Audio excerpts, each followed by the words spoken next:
Hi friends, good afternoon সবাইকে। আমি ঈশিতা। আশা করি তোমরা সবাই ভালো আছো, আমিও ভালো আছি। তো আমি আজকে আবারও একটা নতুন ব্লগ নিয়ে আপনাদের সবার সামনে এসেছি। তো আজকে রবিবার, যেহেতু আমার ছুটির দিন, যদিও আজকে ছুটি ছিল না, কারণ যেহেতু স্টুডেন্টদের সবার পরীক্ষা, তো আমাকে পড়াতে হয়েছে। তবুও তার মধ্যে একটুখানি সময় বার করেছি আর কি নিজের জন্য। তো আমি আজকে যাচ্ছি লেক কালীবাড়ি, মা কালীর কাছে পুজো দিতে। তো সেখানে কিভাবে যাচ্ছি, কিভাবে পুজো দিচ্ছি, তো সেটাই আমি আপনাদের দেখাবো। হেঁটে হেঁটে যাচ্ছি অটো ধরার জন্য। অটো করে নুঙ্গি স্টেশন যেতে হবে, ট্রেনে করে যাব। অটো থেকে নেমে এখন হেঁটে হেঁটে স্টেশনের দিকে যাচ্ছি। ঠিক জানি না কটার ট্রেন।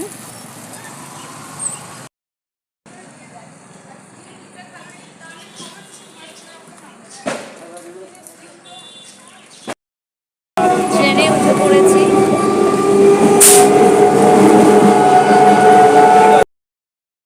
টালিগঞ্জ স্টেশনে নামলাম, এবার যাব।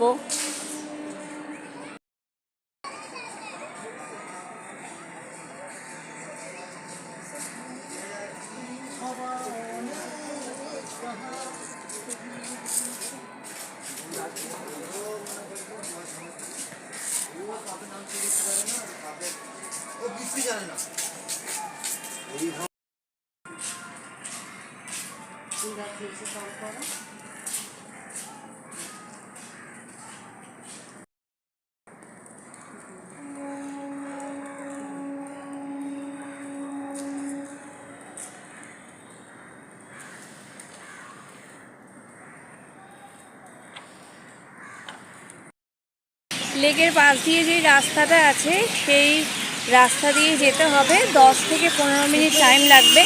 সকালেও পুজো দেওয়া যায়। সকাল 8টা থেকে 12টা পর্যন্ত মন্দির খোলা থাকে, আর দুপুর 3টে থেকে রাত 9টা পর্যন্ত মন্দির খোলা থাকে। তো আমি বিকালের টাইমটাই বেছে নিলাম।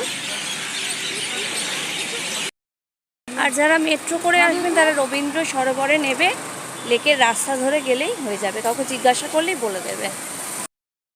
কলকাতার রাস্তায় 10-15 মিনিটটা মানে হেঁটে যাওয়াটা কোনো ব্যাপার নয়, কারণ চারিদিকে এত গাড়ি যাচ্ছে, এত লোকজন, এবং পাশেই লেক। তো দেখতে দেখতে এমনি সময় কেটে যাচ্ছে, খুব ভালো লাগছে। ঠিক আছে, 10-15 মিনিটটা যেন মনে হচ্ছে যে কিছুই নয়। অবশেষে অ্যাড্রেস জিজ্ঞাসা করতে করতে এসে লেক কালীবাড়িতে উপস্থিত হয়েছি। কালীবাড়ির সামনেই এইরকম দোকান আছে, তো এখান থেকেই আমি আমার ডালাটা নিয়েছি।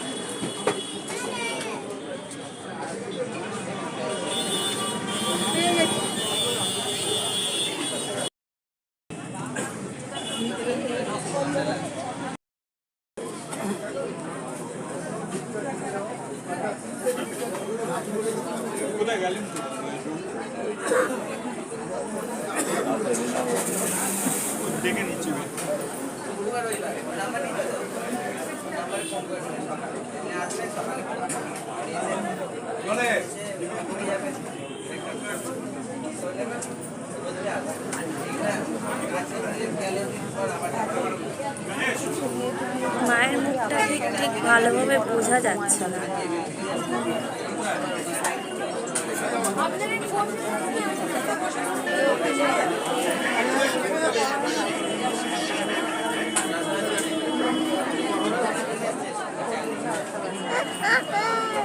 ওই তো দেখো দেখো।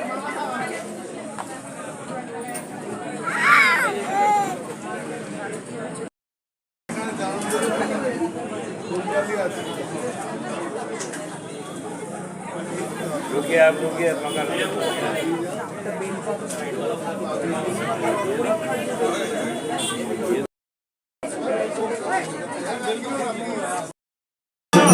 সন্ধে আরতি হচ্ছে।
মায়ের মুখের সামনে এতটাই আলো যে ভালো করে মায়ের মুখটা ভিডিওতে দেখানোও গেল না, আপনারা দেখলে বুঝতে পারবেন।